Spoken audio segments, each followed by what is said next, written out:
Are you trying to get healthier in the new year? Well, I recently spoke with holistic nutritionist Katie McDonald, who shared tips for self-care.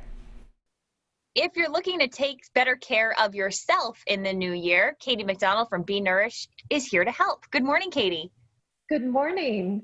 I think self-care is on the forefront of so many people's minds. Are you finding that as well as we, have turned the page into 2021 that people are starting to focus on themselves a bit more? Yes, I think that's been one of the blessings. We forget that we have a responsibility to take care of ourselves. And the past year has been a humbling reminder of a responsibility to ourselves. And that self-care, that, productivity, we want to make the most out of everything. We want to kind of get the most out of ourselves as well. You mentioned three different aspects that we'll dive into. The first being food. We need to focus on that. What do you mean by food?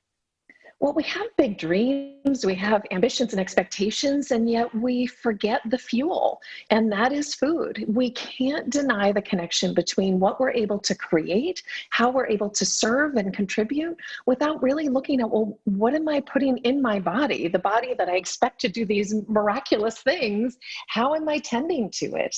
It's easy to forget the importance of that, and this is an opportunity for us to say, look, it's not about perfection, but how might I feed myself? You've actually shared some delicious recipes on our show in years past. Not only are they delicious, but they're intentional. There's a purpose behind each ingredient that you're putting in. And like you said, putting that right fuel back into our bodies.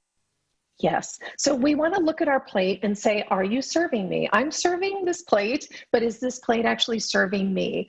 And by that I mean, am I healthy? Am I energized? Do I have mental clarity? And do I feel good? Because we're supposed to be energized and healthy. That is how we know that the food we're giving ourselves is doing the job that we need it to do. Mm-hmm. All right, next up, we covered food. Now it's thought.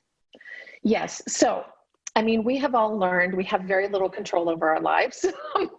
We all thought we did, but we don't. But we can control what we eat. We can control what we think. If our thoughts are dark alleys we should never walk down, then we need to just take a breath and we need to decide what we want to think, what actually supports us, what elevates us, because we have these old stories that keep us playing small.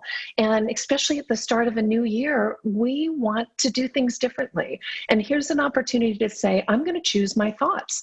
And the way we do it is we slow our roll. We actually take a moment, take a deep breath, and decide, is this thought about myself and circumstance actually going to help me be successful? Interesting there. The third and final point is something that I think a lot of us focus on because we feel like we don't have enough of it. It's time. Yes, the scarcity of time. We all have the same amount of time, and yet it feels for many of us that there's no way we can actually get done what we set out to do.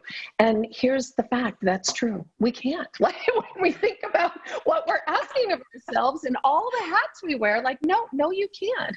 You can't get everything done. And that's a fact. So what do? We actually get intentional about what it is we're going to do. We get deliberate. We liberate ourselves when we say, you know what, I'm going to hold myself accountable to these three things. These are the three most important things I need to do, and I'm going to do them. And that, of course, is understanding that we've already tended to the self-care, the basics, the sleep, the water, the nutrition, like we're tending to that. That's the foundation from which we build everything else that we create.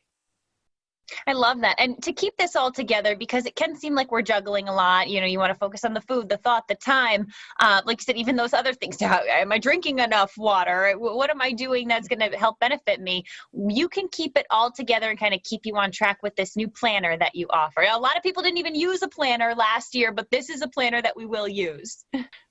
Well, here's the thing. Again, we can control how we show up for ourselves and for our lives. We have to, or else we're living in a state of reactivity. And that's why we feel like a doormat. That's why we feel resentful, because we haven't stepped into the agency of our own lives. So craft a plan, because if you're not, you're living out somebody else's plan for you. Ugh, like that's not how we're going to feel powerful this year, No. right? That's not how we're going to leave an impact or be in service to the community and the people that we love. So taking a moment to anchor ourselves, to actually overcome the amnesia. We set these resolutions, we resolve, they're just wishes. If they're not rooted in patterns and in habits and this self-accountability of, hey, I said I was going to do this today, I'm going to do it. You know what happens? We gain confidence. We actually feel a sense of control because we keep our word to ourselves. And that's usually the first word that we abandon. Well, I love the idea of putting it all down and, like you said, kind of making that own plan for yourself. I am someone who still loves to write things down physically in a planner. I think it does help keep me on track, keep you a little more focused. Or maybe once you do start writing everything down, you realize you are extremely overwhelmed and you can't do it all, which kind of brings back your point of, you can't get everything done in the amount of time that you have, and that's okay. Yeah, and I don't want you to get everything done. Like, we'll never get everything done, but what we need is discernment. We need intentionality to say, I will feel successful at the end of the day when I accomplish these 3 things. We need to hang out in a state of enoughness because we know the too muchness, but enoughness, what can I do that is enough for me to feel triumphant today and to actually have the impact I want? That's what we need to learn, to be self-accountable and to moderate. I like that. Maybe enough will be the new word of the year. Katie, thank you so much for joining us. Thank you for having me. Happy New Year. Happy New Year.